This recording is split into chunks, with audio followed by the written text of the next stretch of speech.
ಚಿಂದಿ ಉಡಾಯಿಸೋ ಖಾರ ಬಣ್ಣ ರುಚಿಯನ್ನು ನೀಡುತ್ತದೆ. ಆಚಿ ಮೆಣಸಿನ ಪುಡಿ ಚಿಂದಿ ಉಡಾಯಿಸೋ ಖಾರ ಬಣ್ಣ ರುಚಿ. ಬೆಳವಣಿಗೆ ಎಂದು ನಡೆದಿದೆ. ಡಿಸಿಎಂ ಡಿಕೆ ಶಿವಕುಮಾರ್ ಭೇಟಿಯಾಗಿದ್ದಾರೆ ಬಿಎಸ್ವೈ ಪುತ್ರ ಎಂಪಿ ರಾಘವೇಂದ್ರ. ನೋಡಿ, ಸದಾಶಿವನಗರದ ಡಿಸಿಎಂ ಡಿಕೆಶಿ ಮನೆಯಲ್ಲಿ ಭೇಟಿಯಾಗಿದ್ದಾರೆ ಬಿವೈ ರಾಘವೇಂದ್ರ. ಬಿಜೆಪಿಯ ಸಂಸದರು ಹಾಗೆ ಯಡಿಯೂರಪ್ಪನವರ ಪುತ್ರ. ಮೊದಲೇ ಬಿಜೆಪಿಯಲ್ಲಿ ಬಣ ಬಡಿದಾಟ ನಡೀತಾ ಇದೆ. ಯತ್ನಾಳ್ ಉಚ್ಚಾಟನೆ ಆಯಿತು.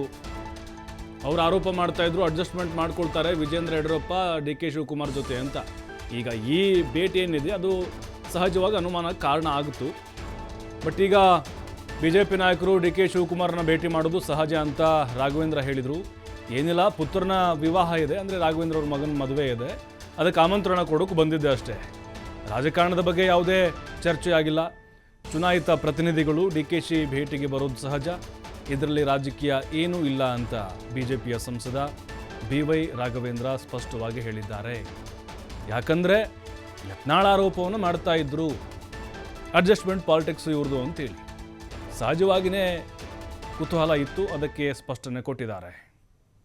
ಭೇಟಿ ಮಾಡಲಿಕ್ಕೋಸ್ಕರ ಬಂದಿದ್ದೆ. ವಿಶೇಷವಾಗಿ ನಮ್ಮ ಕುಟುಂಬದ ಒಂದು ಕಾರ್ಯಕ್ರಮ, ನನ್ನ ಮಗನ ಮದುವೆಯಾಗ ಒಂದು ಕಾರ್ಯಕ್ರಮಕ್ಕೋಸ್ಕರ ಆಮಂತ್ರಣವನ್ನು ಕೊಡಲಿಕ್ಕೋಸ್ಕರ ಬಂದಿದ್ದೆ. ಸಮಯ ಕೊಟ್ಟಿದ್ದರು, ಹಾಗೆ ಒಂದು 5 ನಿಮಿಷ ಅವರು ಸಮಯ ಕಳೆದು ಬೇರೆ ನಮ್ಮ ಕ್ಷೇತ್ರದ ಬೇರೆ ಅಭಿವೃದ್ಧಿ ವಿಚಾರನೂ ಕೂಡ ಮಾತಾಡುವಂಥ ಕೆಲಸ ಆಗಿತ್ತು. ಬರ್ತೀನಿ ಅಂತ ಹೇಳಿದ್ದಾರೆ ಮದುವೆ. ಆ ಥರ ವೈಯಕ್ತಿಕ ಕಾರ್ಯಕ್ರಮ ಬಿಟ್ಟರೆ ಬೇರೆ ಇನ್ಯಾವುದೂ ಏನಿಲ್ಲ. ಆಮಂತ್ರಣ ಕೊಟ್ಟು ಬಂದಿದ್ದೀನಿ ಅಷ್ಟೇ. ಯಾರನ್ನು ಭೇಟಿ ಮಾಡಿದ್ರು?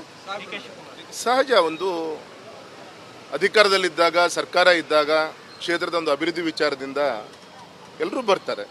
ಸರ್ಕಾರ, ನಮ್ಮ ಕರ್ನಾಟಕ ರಾಜ್ಯ ಸರ್ಕಾರ ಕ್ಷೇತ್ರದ ಸರ್ವಾಂಗೀಣ ಅಭಿವೃದ್ಧಿ ವಿಚಾರದಲ್ಲಿ ಚುನಾಯಿತ ಪ್ರತಿನಿಧಿಗಳು ಬರೋದು ಹೋಗೋದು ಸಹಜ. ಅದು ಬಿಟ್ಟರೆ ಬೇರೆ ಯಾವುದಕ್ಕೇನು ಅರ್ಥ ಕಲ್ಪಿಸುವಂಥ ಅವಶ್ಯಕತೆ ಇಲ್ಲ. ನಾನು ಕೂಡ ನನ್ನ ಮಗನ ಮದುವೆ, ಹಾಗಾಗಿ ವಿನಂತಿ ಅವ್ರಿಗೆ ಆಮಂತ್ರಣಕ್ಕೋಸ್ಕರ ಬರ್ತೀನಿ ಅಂತ ಕೂಡ ಒಪ್ಕೊಂಡಿದ್ದೀನಿ. ಸರ್, ಇಲ್ಲಿ ರಾಜಕೀಯ ಪಕ್ಷವಾಗಿ ಪರ ವಿರೋಧ ಚರ್ಚೆ ಮಾಡೋಕ್ಕಿಂತ ಆ ಸಮಾಜದ ಮಧ್ಯದಲ್ಲೇ ಇವತ್ತು ಪತ್ರಿಕಾ ಹೇಳಿಕೆಗಳು, ಪತ್ರಿಕಾಗೋಷ್ಠಿಗಳು ನಾವೆಲ್ಲ ಕಡೆ ನೋಡ್ತಾ ಇದ್ದೀವಿ. ಅನೇಕ ಸಮಾಜಗಳಿಗೆ ಅವರೇ ವ್ಯತಿರಿಕ್ತವಾದಂಥ ಒಂದು ಹೇಳಿಕೆಗಳನ್ನು ಕೊಡ್ತಾ ಇದ್ದಾರೆ. ಹಾಗಾಗಿ ಎಲ್ಲದೂ ಕೂಡ ಗಣನೆಗೆ ತೆಗೆದುಕೊಂಡು ಕೂಲಂಕುಷವಾಗಿ ಚರ್ಚೆ ಮಾಡಿ ಸಾಧಕ ಬಾಧಕಗಳನ್ನು ನೋಡಬೇಕು ಅಂತೇಳಿ ನಾನು ವಿನಂತಿಯನ್ನು ಮಾಡ್ಕೊತೀನಿ. ನಮ್ಮ ರಾಜ್ಯದ ಗೌರವಾನ್ವಿತ ಉಪಮುಖ್ಯಮಂತ್ರಿಗಳನ್ನು ಭೇಟಿ ಮಾಡಲಿಕ್ಕೋಸ್ಕರ ಬಂದಿದ್ದೆ. ವಿಶೇಷ